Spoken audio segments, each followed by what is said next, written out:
Hi, I'm Lynn Moore with More Support Services. We're a medical billing and healthcare consulting company in Coeur d'Alene, Idaho, and I am here with Amy Grimmett, who's our Director of Client Services.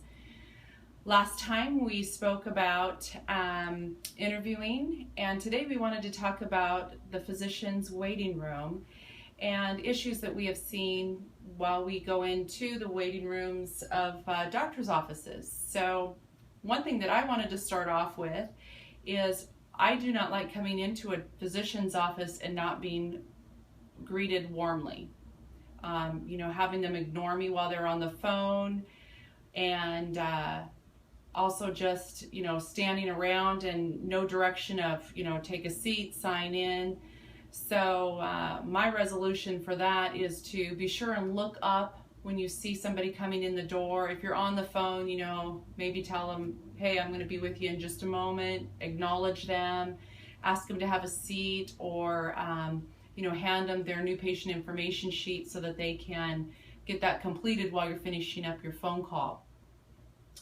Another thing we notice a lot is the environment of the reception area, and walking into a place that's not clean or current or up to date can be really off-putting. So having current issues of magazines, if you have a beverage station, having everything clean and tidy, chairs that aren't stained, just a warm, welcoming reception area is a big plus too. Yeah, I agree with that, Amy. There's times that I've been into doctors' offices and the side rails of the chairs have been either sticky, or if they're wood looking, you can tell that they're stained with fingerprints. A good cleaning with some soap would be really great. Problems I've seen with the beverages is that you have coffee stains on the floor, and I would never recommend having a coffee station in a family practice or a pediatric office where you got that burn factor that could happen. Kiddos, absolutely. Yeah.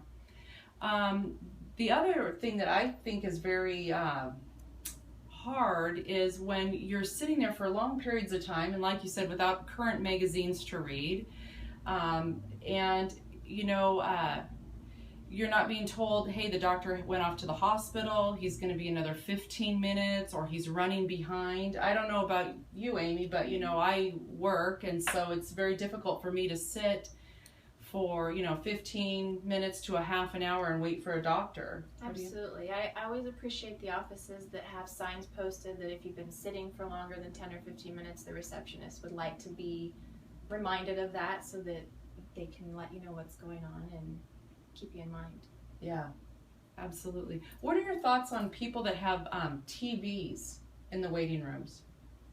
I think TVs, my experience mostly with pediatrics, because I have a daughter, is I appreciate them in there as long as it's on something that's kind of neutral to the setting.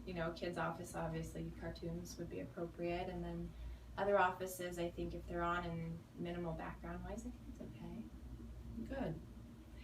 And the other thing that not only the TV I think can be a good distraction for the kids, but radio stations. Mm-hmm. I think playing a radio or some soft music is really good. But again, I think it depends on your population, because you certainly wouldn't have a hard rock station, in a geriatric office, or, inappropriate words coming out when you're in a pediatric office. Yeah. So, Absolutely. yeah, so that's our tips for today, and our phone number is 866-805-0885. Again, that's 866-805-0885. Both Amy and I are happy to help you with any questions that you may have, and also check us out at moresupport.net. Thank you and have a great day.